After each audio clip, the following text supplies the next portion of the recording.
আল্লাহ রসুলের দরবারে জিবরাইল আলাইহিস সালাম এসে হাজির। ইয়া রাসূলুল্লাহ হাবিবাল্লাহ, আল্লাহর হুকুম হয়ে গেছে, আপনি মক্কা পরিত্যাগ করে মদিনায় যান। খুব সংক্ষেপ বলছে। কেন না, তোমার চাচা তোমার পেছনে শত্রুতা করছে, 337 জন মানুষ নিয়ে আপনার বাড়ি ঘেরোয়া করে আপনাকে মেরে দেবে। আমার অপরাধটা কোথায়? আপনি জানেন না, দিন প্রচার করছেন না, ইসলাম প্রচার করছেন, আর আপনার কাছে বহু মানুষ ছুটে যাচ্ছে। তো আপনার আদর্শিত হয়ে নবীর একটা আদর্শের কথা বলি। আল্লাহ রসুল মদিনা শরীফে বসে আছে, কিছু ছেলেরা উঠে খেলা করতে করতে পেশাব ফিরছে, দাঁড়িয়ে দাঁড়িয়ে পেশাব করছে। সাহাবা হুজুররা সব রেগে আগুন, পেশাব। আল্লাহ বলছে বাবা দাঁড়াও, পেশাব পায়খানা প্রত্যেক মানুষের একটা শরীরের একটা আরাম আয়েশের ব্যাপার আছে। ও পেশাব ভালো করে ফিরতে দাও, না তো কঠিন রোগ হবে। ভালো করে পেশাব করে পেশাব করলেন। বাবা হয় তোমরা সাফ করো, না আমি সাফ করি। ওরা যদি জানতো তাহলে এখানে কি আসতো? ওরা বেগুনা মাসুম। যাও। আল্লাহ রসুলের সাহাবাগণেরা ওই জায়গায় পানি দিয়ে সাফ করলেন। আল্লাহ নবী, যারা আল্লাহ নবীর জায়গাতে পাক জায়গায় পেশাব করলেন, নবী তাদের দেখে কি করলেন? হাতটা ধরলেন, দুগালে দুটা চুমা দিয়ে 2টা খেজুর দিলেন। যাও বাবা ঘরে যাও। ও আমার পেয়ারা মুসলমান, আল্লাহ নবীর ভালোবাসায় তারা মহব্বতে তারা উৎকৃষ্ট হয়ে গেল, আপ্লুত হয়ে গেল। তারা বাড়িতে গিয়ে আরো ছেলেদের সঙ্গে করে এক জায়গায় করে বলা বলি করছে, ওরে মোহাম্মদকে চেনো না, মোহাম্মদকে চেনো না। ওরে আজ আমার জাতি বাবাজি ভাইরা মুরব্বীরা মোহাম্মদের মনে কষ্ট দেয়, ব্যথা দেয়, এরা অন্যায় করে। মোহাম্মদ বড় নরম দিলের মানুষ, মায়ার মানুষ, রহমতের মানুষ, দয়ার মানুষ। ওরে ওই লোকটার ঘরে আমরা পেশাব করে দিলাম, সাহাবীরা আমাদেরকে মারতে চাইল, আল্লাহ নবী তাদেরকে তম্বি করলো। আবার শুধু তাই না, আমাদের কোলে করে নিয়ে আব্দুল্লাহর বেটা মোহাম্মদ দুগালে দুটো চুমা খেলো, চুমা খেয়ে ছাড়েলি, ওরে ছেড়ে দিল না। আবার 2টা খরমা খাজুর আমাদের দুজনের হাতে দিল। না জানি লোকটার বিরুদ্ধে আমার আপনজনেরা চলে, আমরা চলবো না। চলো চলো চলো চলো, ওই আব্দুল্লাহর বেটা মোহাম্মদের হাতে হাত দিয়ে আমরা কলমা পড়ে মুসলমান হয়ে যাব। চলো, এ ছিল নবীর আদর্শ। মাগরিবের নামাজ হচ্ছে, বাইরে কলরব হচ্ছে, সাহাবা হুজুররা এমন করে আল্লাহর নবী নামাজ বাদ বলছেন, বাবা কিসের এত কলরব, এত হাঁকা চেল্লা কেন? ইয়া রাসূলুল্লাহ হাবিবাল্লাহ, ওই একদল ছেলেরা খালি তারা বলছে আপনাকে দেখবে, আপনাকে নেমে আসতে বলছে। আল্লাহ নবী যেই না ফাঁকায় নেমে পড়েছেন, আল্লাহ নবীর চারপাশে তারা ঘিরিয়ে নিয়া রাসূল আল্লাহ হাবিবাল্লাহ, আমাদের বাপ চাচারা মুরব্বীরা আপনার বিরোধিতা করে, শত্রুতা করে, দুশ্মনী করে। ইয়া রাসূলুল্লাহ, আমরা তাদের সন্তান এসেছি, আমাদের হাতটা ধরে কলমা পড়িয়ে দাও। বাবারা তোমরা বাচ্চা মানুষ, ছেলে মানুষ, তোমরা কলেমা পড়লে তোমাদের উপরে চাপ হবে, অত্যাচার হবে। ইয়া রাসূলুল্লাহ হাবিবাল্লাহ, কলেমা আমাদের পড়িয়ে দিন, চাপ হোক আর অত্যাচার হোক, চাই না দুনিয়ার জগতে বাপমার সম্পদ, আমি চাই আল্লাহর নবীর আদর্শ। একবার জোরে বলা যাবে না সুবহানাল্লাহ? আর মুসলমানের মধ্যে সে আদর্শ আছে। আমার বক্তব্য শুধু কিরকম নবী নেই, হ্যাঁ শুধু মুসলমানের নবী নয়, গোটা জাতির নবী। আবু জেহেল 337 জন মানুষ নিয়ে একবার গাড়িটিকে ঘেরোয়া করবে রাতের বেলা। আল্লাহর ফেরেশতা জিবরাইল আলাইহিস সালাম এসে হাজির হন। ইয়া রাসূলুল্লাহ হাবিবাল্লাহ, জলদি করে তাড়াতাড়ি রেডি হন, বেরিয়ে যান, এই মুহূর্তে আপনার বাড়ি ঘেরোয়া করবে। ও আমার পেয়ারা ভাইজানের আল্লাহ ওয়ালা গনেরা, দয়ার নবী আমার কি করলেন? হযরত আলীকে ডাকলেন, বাবা আলী শোনো, শুনে নাও। ও বাবা আলী, আমি মুহাম্মদ রাসূলুল্লাহর কাছে এই মক্কার মানুষেরা কত টাকা পয়সা আমানত রেখেছে, গচ্ছিত রেখেছে, আমার কাছে জিম্মা রেখেছে। খবরদার আলী তোমার কাছে তবিল দিয়ে গেলাম, টাকা দিয়ে গেলাম, যার যত টাকা আছে খবরদার আমানতের মালটা খেয়ানত করো না, মসজিদের মালটা অপহরণ করো না। বাবা যার যেমন টাকা তাকে দিয়ে দিও। তারা আমার বিশ্বাস করেছে, আমার হাতে কলমা না পড়লে তারা আমাকে ভালো মানুষ বলে, সত্যবাদী বলে বিশ্বাস করেছে। ইয়া রাসূলুল্লাহ, হাবিবাল্লাহ, আমি আলী আপনার কাছে জিজ্ঞাসা করি আপনি কোথায় যাবেন? মদিনায়। কেন? আমি দিনের দাওয়াত দিচ্ছি, আবু জেহেলের চক্রান্ত আমার বাড়ি ঘেরোয়া করবে। স্বয়ং জিবরাইল এসে আমাকে বলে গেল, বাবা আমি থাকবো না, চলে যাব। আল্লাহর হুকুম যদি না হতো আমি একটা পা সরাতাম না। এটা আল্লাহর তরফ থেকে হুকুম হয়েছে, আমাকে যেতেই হবে, আল্লাহর হুকুমটা আমাকে মানতে হবে। হুজুর আপনার অপরাধটা কি? বাবা আমার অপরাধ এইটা যে আমার কাছে মানুষ দিনের পর দিন কলেমা পড়ে মুসলমান হচ্ছে, এইটাই আমার অপরাধ। হুজুর এক কাজ করেন, আপনার চাদর মোবারকটা আমাকে দেন। কেন বাবা? এই চাদরটা মুড়ি দিয়ে শুয়ে থাকবো, আর বেঈমান আবু জেহেলরা যখন আপনার বাড়ি ঘেরোয়া করবে এই চাদর দেখে ওরা অন্তত আমার কাছে আসবে, কথা হবে, বলে বাবা এই চাদর দেখে ওরা যদি আমি মোহাম্মদ বলে তোমাকে শহীদ করে দেয়। ইয়া রাসূলুল্লাহ, হাবিবাল্লাহ, আমি আলী আমার এতটুকু চিন্তা নাই, এতটুকু ভাবনা নাই, ভয় নাই। ইয়া রাসূলুল্লাহ, হাবিবাল্লাহ, ওরা যদি আমাকে শহীদ করে দেয় কাল কিয়ামতের মহামাঠে মহা ময়দানে আল্লাহ পাকের দরবারে বলতে পারবো, আল্লাহ পাক আমি আলী কোনো ইবাদত করতে পারিনি, আমল করতে পারিনি, আল্লাহ পাক একমাত্র আমি আপনার হাবিবের জন্য দুনিয়ায় শহীদ হয়ে গেছিলাম। আল্লাহ আর একটা বার আমাকে দুনিয়ায় পাঠান আপনার নবীর জন্যে, আর একবার জীবনটা শহীদ করে দেব। ইয়া রাসূলুল্লাহ, হাবিবাল্লাহ, একবার চাদরটা আমার কাছে দিয়ে যান। দয়ার নবী ওই সময় চাদর মোবারকটা হযরত আলী রাদিয়াল্লাহু তাআলা আনহুর কাছে দিয়ে দিলেন। হযরত আলী মুড়ি দিয়ে চাদরটা শুয়ে রইল। এদিকে নবী আমার যাবে, আবার জিবরাইল এসে উপস্থিত হয়ে যান। ইয়া রাসূলুল্লাহ, হাবিবাল্লাহ, চলে যাবার সময় এই মক্কার জমিন থেকে এক মুঠো ধুলো নিয়ে সূরা ইয়াসিন শরীফ পাঠ করে তেলাওয়াত করে ওইটায় ফুটিয়ে তুমি আপনি শুধু ছড়িয়ে দেবেন, ছড়িয়ে দেওয়া কাজ হবে আপনার, শুধু ছড়িয়ে দেওয়া কাজটা হবে আপনার। ওই ধুলো বালিগুলো ওই বেদিন বেঈমান আবু জেহেলের সঙ্গীদের চোখের কোণায় পৌঁছে দেবার দায়িত্ব আল্লাহর। জোরে বলুন সুবহানাল্লাহ। ইয়া রাসূলুল্লাহ, হাবিবাল্লাহ, আপনি ওদের মাঝখান দিয়ে পার হয়ে চলে যাবে, ওরা আপনাকে দেখতে পাবে না। জোরে বলেন। এই শুনছেন তো আজ নাকি? শুধু আমি বিস্তারিত পারবো না, একটু মাস সামারি করে মিশি বলেছি। কোন নবীর ইসালে সওয়াব, তিনি কেমন, তার দোষটা কী ছিল, এত অত্যাচার কেন? আজকের এই হোমলার মানুষ একবার চিন্তা করলে না যে এই দিনের জন্য আমার নবী মক্কা ছেড়ে দিল, ওহুদের প্রান্তে দান মোবারক শহীদ হল ওহুদের যুদ্ধে, তায়েবের জমিনে রসুল পাককে মেরে রক্তাক্ত করে দিয়েছিল। তারপরে এ মুসলমান জাতি নামাজও পড়ে না, শুধু খাওয়া বাদ দেয় না। এ মুসলমান জাতি হলো কাজ নাই যা করে না, যে কাজ তারাপদ হরিপদ এরা করে না, সেই কাজ নয়মদ্দি কলিমদ্দি সলিমদ্দি আব্দুর রহমান আব্দুল সাত্তার খোদার নামে নাম। অতএব যে কাজ করে ওরে খোদা মোটে পছন্দই করে না। দুটো হাত জোড় করে বলে যাচ্ছি, নবী দিবস করছেন কোন ফুরফুরার পীর সাহেবের দরবারে গিয়ে পা টিপছে, ও মিয়া বাপের সাথে কথা বলে না, আর ফুরফুরার পীর সাহেবের নারে তাকবীর, আল্লাহু আকবার, হিজবুল্লাহ জিন্দাবাদ। বাবা কি না হচ্ছে?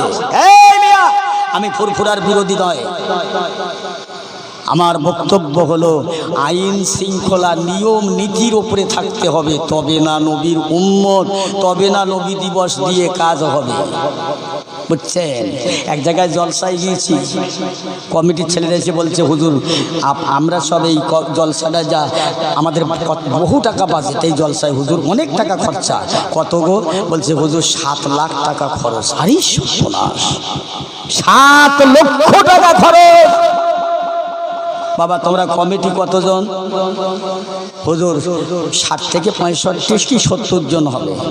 রাগ করো না বাবা, নামাজ কজন পড়ো? হুজুর ওই এতগুলোর মধ্যে জন 5 নামাজ পড়ে। আচ্ছা বলেন তো, বের আগে বৌভাত হয়? একটু প্রশ্ন করি, একটু জানতে চাই। এই বাবু, বের আগে বৌভাত হয়? কথা বলেন না? হ্যাঁ না, এটা কথা বলে না কেন আমার সাথে? বিয়ের আগে বৌভাত হয় না? এখনকার ছেলেরা বলছে ওরা বিয়ে পরে করবো, আগে বৌভাত করে নি। এই 5 ওয়াক্ত নামাজ ফরজ না? এই ফরজ বাদ দেখি বড় বড় মিলাতে এটা সুন্নত, নফল করলে সওয়াব, না করলে কোনো গুনাহ নেই। এই ঠিক বলছি না ভুল বলছি? এরা বলছে বিয়ে করব পরে, আগে বৌভাত করি, নামাজ পরে আস্তে আস্তে হবে। জলসার বিরোধী করতে আসেনি আমি, হক হক। আমি দালাল করি, কারো দালালি করতে আসেনি। কথা বলছি। তাহলে নবীকে ভালোবাসতে গেলে কি থাকবে? প্রথম কথা, আমার মুখে দাড়ি হবে না। বয়স তো 60-70 হয়ে গেল, একদম প্ল্যাটফর্ম বাবা। পাই এই দাড়িটা পানে চাইলি, আর পার পিছন কি বলে? গোড়ালি, গুড়মুড়ো যাকে বাংলা হতে হয়। এই দাড়ি যারা চাষে আর পার গুড়মুড়ো দুটো সমান। মাফ করবেন আমাকে। কেন বলছে হুজুর দাড়ি রাখলে লোক বলে চাচা চাচা, তা চাচা বলে তো সম্মান করে, তা কি অসুবিধা? তাই এখন হয়েছে চাচা, চাচার জায়গায় চাচা। নবী দিবস করে ফায়দা হবে না, কোনো কাজ হবে না, শুধু টাকা খরচা হবে। কাদের লাভ হলো জানো? এই মৌলভী সাহেবদের হলো, প্যান্ডেলালার হলো, দোকানদারগা হলো, আর কিছুক্ষণের জন্য একটু তাবারুক খাওয়া হলো। যদি ঠিক নিয়ত না থাকে, ঠিক মনোভাব না থাকে, ঠিক বিশ্বাস যদি না থাকে, কোনো ফায়দা হবে না, কোনো লাভ নেই। রাগ করছেন নাকি আমার উপরে আপনারা? আমার ভাইরা, আমি এখানে কারো ঘুষ খেয়ে কথা বলতে আসিনি।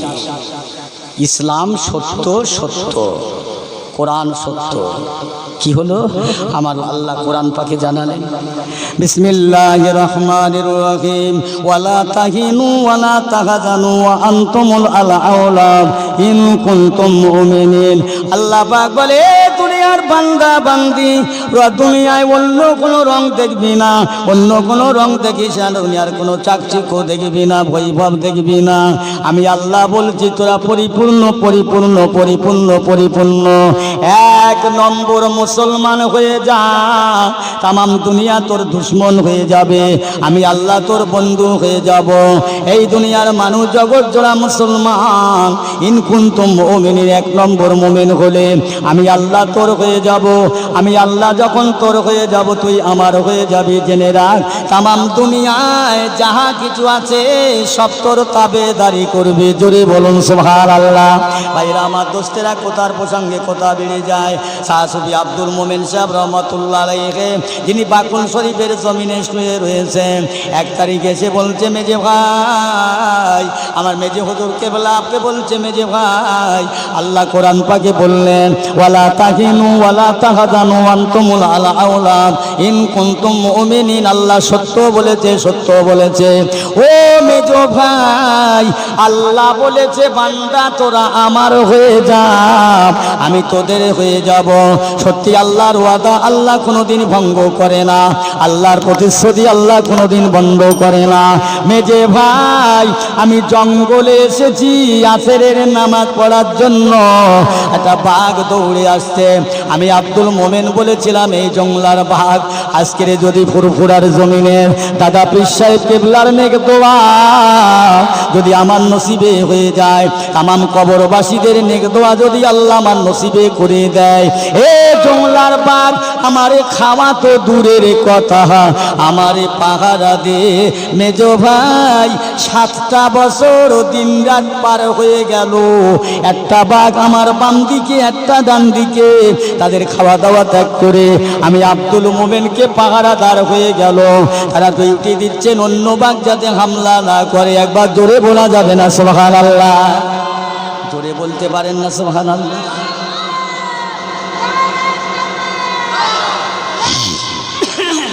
আল্লাহু আকবার। আমার পেয়ারা ভাই, আল্লাহর হয়ে যাবে, আল্লাহর হয়ে যান। কেন মাইকটা সবসময় হাত দিচ্ছ কেন? আমার ভাই, আমার দোস্তেরা, তাহলে আল্লাহর হয়ে যায়।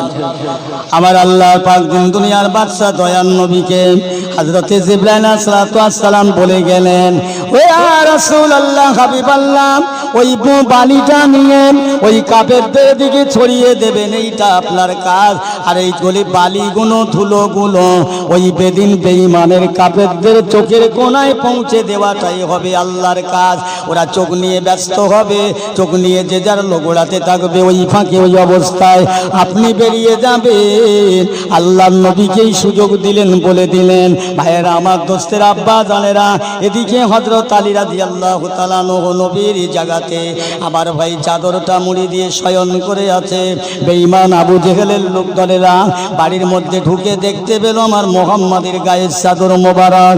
এই আর বেশি ছুটবি না, দৌড়াবি না, মুঠোর ভিতরে কবজার ভিতরে ওই সে মুহাম্মদ নীরবে ঘুমাচ্ছে।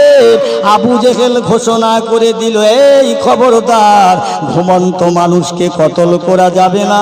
ওদের মুখ থেকে ফলে গেল, একবার জোরে বলা যাবে না সুবহানাল্লাহ। ঘুমন্ত মানুষকে কতল করা যাবে না। হযরত আলী রাদিয়াল্লাহু তাআলা মাথার মুখের কাপড়টা উঁচু করে দেখলেন যে মুহাম্মদ নয়, এদের মাথা খারাপ, এদের মাথা খারাপ। নবী কোথায় গেল? এ আলী, তোদের সে নবী কোথায়? বলছে, আমার নবীর খবর তোমার সাথে বলবার জন্যে তোমার বাবা আমাকে চাকর নিয়ে যুক্ত করে রেখে যায়নি। আবু জেহেল বলছে, আলীর সাথে লেগো না, আমরা যা এসেছি যদি একটা একটা করে থাপ্পড় মারে ফিরে বাড়ি যাবার আর ক্ষমতা হবে না। ধরে বলবেন না সুবহানাল্লাহ? এই চলো দেখি রাস্তায় যাই, কোন দিকে গেল। আল্লাহর নবী বাড়ির থেকে বেরিয়ে কোথায় গেলেন, কার কাছে গেলেন? হযরত আবু বকর সিদ্দিক রাদিয়াল্লাহু তাআলা আনহু, সিদ্দিকে আকবর, আমার নবীর প্রথম খলিফা, প্রথম সাহাবী।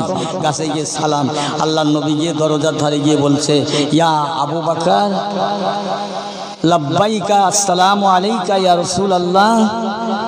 আমি আবু বকর হাজির। ইয়া রাসূলুল্লাহ, হাবিবাল্লাহ। আল্লাহর নবী বলছে, এই আবু বকর, এই রাতের বেলা মক্কার কোনো জায়গায় কারো ঘরে একটা বাতি জ্বলে না, সব নিঝুম, নিস্তব্ধ, নিশুতি।